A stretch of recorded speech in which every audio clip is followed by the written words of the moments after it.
A crack in the track.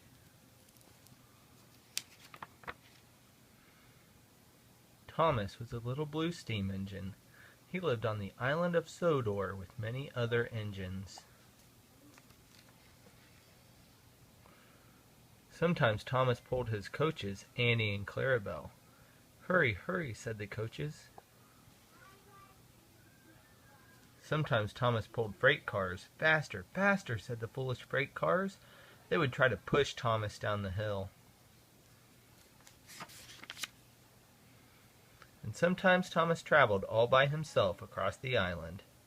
He chugged in the rain, he huffed in the sun, and he puffed in the snow. "There is nothing a train cannot do," Thomas said proudly. One morning, Henry the Green Engine would not come out of his shed. He had a boiler ache. So Sir Topham Hatt asked Thomas to help. "Peep, peep," Thomas said to the people. "I can take you where you want to go." Soon clouds gathered, the sky grew dark, thunder rumbled. Plip, plop, clunk, hail began to fall. It fell on Thomas, it fell on the tracks.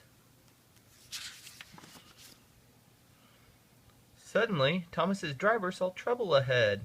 "Slow down," said the driver. The hail had made a crack right there in the track. Thomas came to a stop. His driver called out, "We cannot go forward and we must not go back."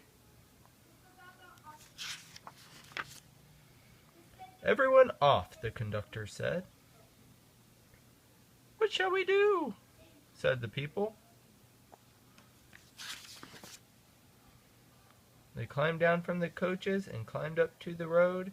Bertie the bus was just passing by. Bertie beeped his horn merrily.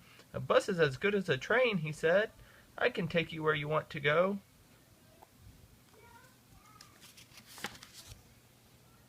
All the people climbed on board Bertie. Bertie scooted down the road. "A bus is as good as a train," the people said.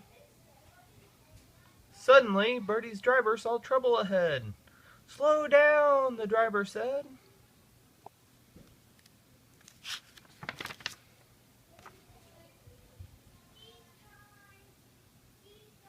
There in the road was a bright green toad. Bertie came to a stop. His driver called out, "There's a toad in the road. We will have to unload." "Everyone off," said Bertie's driver. "That toad in the road caused a fuss on the bus." "What will happen to us?" the people said. Then they walked down the road to another train station. But the trains were not running. "Why not?" asked the people. They soon found out. Thomas was still stuck at the crack in the track. Percy was stuck there at Thomas's back. Gordon was stuck behind Thomas and Percy. James with 2 freight cars was in quite a hurry. The freight cars were needed in the yard, but James could not get past Gordon and Percy and Thomas. And the foolish freight cars refused to back up. "No, no, no," they said. "We will not go," they said. So no trains could move up and no trains could move back. They were stuck where they were at that crack in the track. "I guess there are some things that a train cannot do," said Thomas's driver. "We need help," said Thomas, "and I know just who to call." Thomas's driver called Sir Topham Hatt and told him Thomas's plan. "An excellent plan," Sir Topham said. "Please thank Thomas," he added. In no time at all, Harold the helicopter zoomed across the sky. He landed near the people. They all climbed aboard. "A helicopter is as good as a train," said Harold.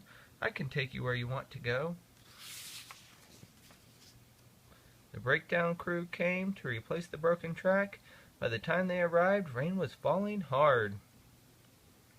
The crew came with cranes. They sang while they worked. "A crane is as good as a bus or a train.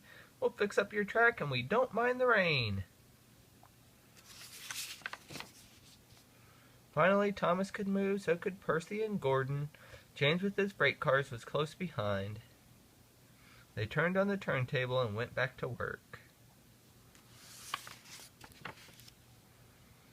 The people saw Thomas waiting to take them home. "Are you sure you can take us where we want to go?" they asked. "I thought there was nothing a train could not do," said Thomas. "But now I know that just isn't true.